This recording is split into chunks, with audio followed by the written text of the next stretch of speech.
Hello and welcome to Stronger by the Day 7. Today's question comes from Caleb, who just slid up in the DMs on Insta. He's asking, does it matter the number of reps and the intensity of the sets and how that affects the kind of muscle that you're going to hypertrophy? So as this series is based on everybody, but also we're talking to beginners here, hopefully, or novices, we'll just have a very brief chat on the categories of muscle.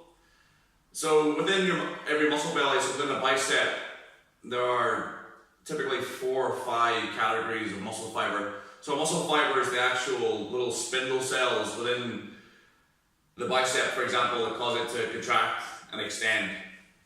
And there are hundreds of millions of these fibers in the bicep.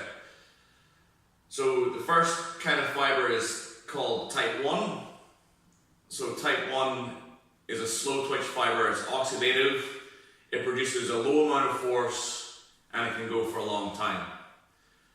Then you have type 2A. Type 2A, so type 2 in general are the faster muscle fibers. They produce more force. They fatigue much faster, and typically they rely on on ATP for their contraction or their contractile properties. That's what they're called. They're anaerobic in nature, and that's why they fatigue faster, because they're anaerobic. The anaerobic system can only provide energy for up to like 60 seconds before it's fatigued. Even 30 seconds, probably more likely. So type 2A is a hybrid. It's some of those characteristics are oxidative, slow twitch in nature. Some of it are quick and anaerobic or fast twitch in nature. Then you have type 2B, which is a more fast twitch fiber. So this is towards the anaerobic scale of type 2. So again, it fatigues way faster. It produces a lot more force, It produces a lot more force and produces that force much more quickly. It also fatigues much faster. And then you have another kind of type 2 called type 2X, which is known as the fast twitch fiber. So if you look at a muscle belly, it'll be a white muscle fiber. So it is purely anaerobic in nature. And you can only get this muscle fiber from not training, from tapering. So one of the effects that you'll feel from taking time off after a heavy training cycle or tapering into competition is the proliferation or the increased number of these type 2X fibers, known as couch potato fiber, but they are the fastest twitch muscle fiber available. They produce the most force, and they produce that force by far quicker than the other types of muscle. So there are 4 general types of muscle fiber. So there's a bit of thought to think that you'd want to hypertrophy more of the type 2 fibers than the type 1A fibers in a muscle. And Caleb's question is, can we really differentiate between this kind of hypertrophy? The short answer is there's no practical way to do so.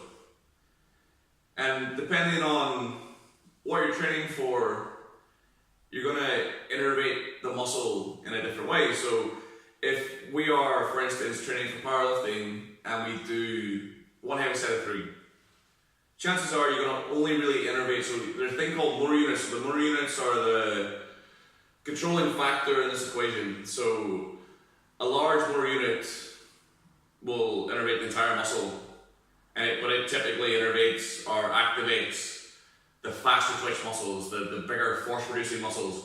And then you get small, finer motor units that produce less force that will innervate typically type 1A fibers. But we have a thing in physiology called size principle. So what size principle says is, depending on the tasks, whether it's a lot of force or depending on the fatigue related to the task, you will eventually innervate the entire muscle. So for example, in a 1 rep max bicep curl, you will innervate all the muscle fibers in that to produce one-off effort, one production of force. if we take 10% and go to complete concentric failure, the same principle happens. You can still innervate the entire muscle. We just do so through fatigue. So we do a set of 20, say, and then the type 1 fibers, type 2A fibers fatigue. So then we got to go up the hierarchy. We got to innervate the type 2Bs, and then eventually type 2Xs to the point where actually we're utilizing every single muscle cell we have available to produce the force. Even though it's a low amount of force, the fatigue in the muscle is such that we have to activate the entire muscle cell. So as far as hypertrophy goes, you can't really demarcate between innervating like hypertrophy in type 2 only or hypertrophy in type 1A only. Depending on the training that you do. So if you train purely for strength, you, via the nature of your training, you will primarily be activating type 2X, type 2B, type 2A. You can't really utilize the type 2X because you're doing too much training volume to have that muscle cell. So via the very fact that you're training for strength, you will preferentially activate those muscle cells, and you will increase the cross-sectional area of those muscle cells of hypertrophy, make them bigger, and that's one of the primary reasons, or one of the primary adaptations behind you being able to get stronger in whatever the movement is, with bicep curl, squat, shoulder press, whatever it is. So that's the physiology behind it. But if you want to hypertrophy the muscle fully, then you also need to hypertrophy the type 1A fibers, the slow twitch fibers. So a lot of the stuff the bodybuilders will do, the higher volume. So this is pretty much the only thing that's been shown in research as regards hypertrophy that is, I would consider pretty much concrete, is that more volume, the volume is the determining factor in increasing cross-sectional area. So that, put it in layman's terms, is the more work you do, so the amount of work you do on a muscle in a workout, a week, a month, that is the key variable, the key physiological variable, the key training variable that you can affect to increase the amount of muscle mass in that, bicep, shoulders, whatever it is. It's the total work, the volume put in is the key variable you need to take care of. So as a powerlifter, for example, maybe for your lower back, you'll train deadlift. You'll do whatever the volume of deadlift is there, but maybe you only train between 60 and 80%, concentrate on technique, speed of execution. You won't be, with using that kind of training, you won't be innervating the type 2Bs immediately, but with sets and sets go on, and as you're trying to put more attention to it, you will train those muscle groups. You will train them to become bigger, so you will increase your strength potential. What you won't do is you won't increase your strength-specific skill. So there are certain factors within lifting, such as inter, so that's within the muscle, intra, that's between muscles, coordination. So how within the bicep, say the three heads of the bicep, this is where I'm told I'm wrong enough. There are 2 heads of the bicep, I'm pretty sure there's 3. The 3 heads of the bicep, how they contract, where they contract, what the tension in the medial head is to the anterior head, how within the quadricep, the hamstrings, for example, when the quadriceps need to produce a lot of force, the hamstrings need to switch off. They need to switch off. It's called co-contraction. You can't have, so you have an agonist antagonist group. So an agonist is the working muscle. The antagonist is the muscle that's directly opposite. So within the arm, when I flex, my agonist is the muscle that's acting on the elbow to flex the joint, is the bicep, and my antagonist is the tricep. So when I do a forceful contraction of the bicep, the antagonist needs to switch off to allow that forceful contraction. Because if the tricep fires or the bicep fires, you can potentially break your humerus. Same on say you break your femur, if the hamstring and the quadricep don't, the contraction of the muscle can't do that if the coordination isn't correct, or if it's totally out of whack. So there are many skill-related factors, more neurological related factors that affect the execution of a heavy lift. So through your training, so if you do a lot of volume, and maybe you don't necessarily do a lot of volume over 90%, you can increase your strength capacity massively. So you can hypertrophy the faster twitch fibers, but you necessarily won't be able to display that unless you lift either to failure in a reasonable or close to failure, so AMRAMs with reasonable loads, kind of probably 8 reps and less, or you lift over 85%, 90% on a reasonably regular basis to hone that in. That's why if you ever are doing a taper into a comp, there should be heavy lifting in that taper over in excess of 80%, up to 95%, and maybe to 100% if you're not a very good lifter. So in a roundabout way, the hypertrophy that you get, or the adaptation of the hypertrophy that you get, is a direct byproduct of your training. So if you train only for strength, you're training only for speed, you, by the nature of your training, will really only hypertrophy meaningfully the type 2 fibers within the muscle. However, you will also hypertrophy the type 1A fibers as well by doing, for example, we used the deadlift analogy earlier, by doing a back extension, 3 sets of 10 on a back extension. You will utilize type 1A fibers. By doing high volume workouts, 6x6, 3x10, 60 to 70%, 75%, you will hypertrophy, you will innervate type 1A fibers. The size principle comes into play.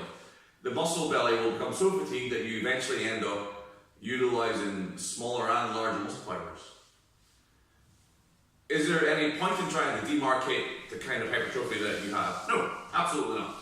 Is it complete training nonsense to think that there is any point in trying to think I'm going to hypertrophy this kind of muscle and that kind of muscle? It's a complete irrelevance.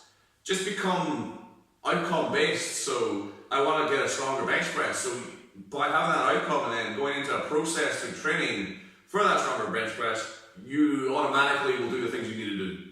So you'll automatically hypertrophy the muscles you need to hypertrophy. You'll automatically will train it with the percentages. You'll automatically train with the percentages that allow you to build capacity, and eventually train with percentages that allow you to display your capacity. You will automatically do the correct technique, take care of the coordination. Because your outcome is to get stronger at the lift, you'll automatically everything will fall in place. If the goal is to have a bigger chest, you'll automatically hypertrophy everything. You'll do a lot of variation. You'll do inclines, flats, declines. You'll utilize dumbbells. Start off with a high force movement like a bench press.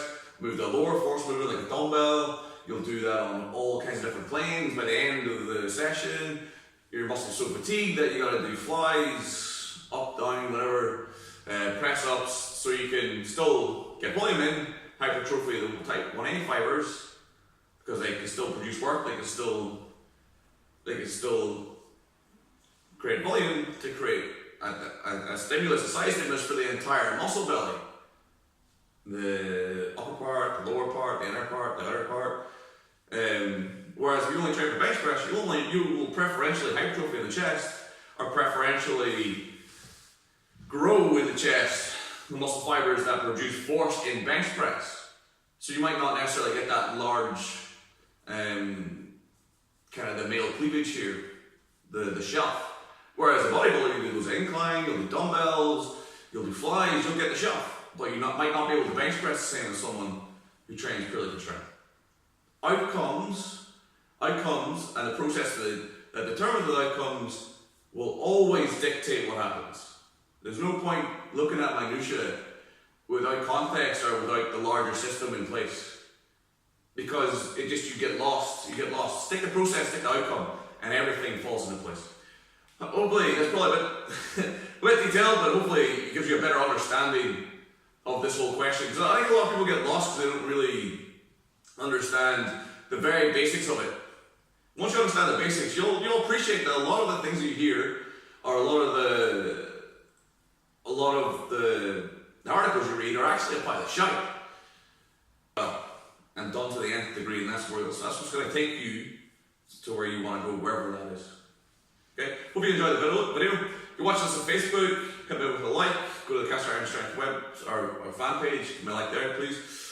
Comments, whatever, any questions, please leave them below. You can hit me up with a DM on Insta, you can send me a message on Facebook. If you're on YouTube, please like and subscribe to the video. You can leave a comment below. question. If you don't want to give me a question in public, speedpowerperformance@gmail.com. If you want to check out the website, the program, Your Strongest Year, it's www.yourstrongestyear.com. Thank you very much for listening. I'm Mark. I'll catch you tomorrow for your next Strongest Day. Thank you very much. Bye.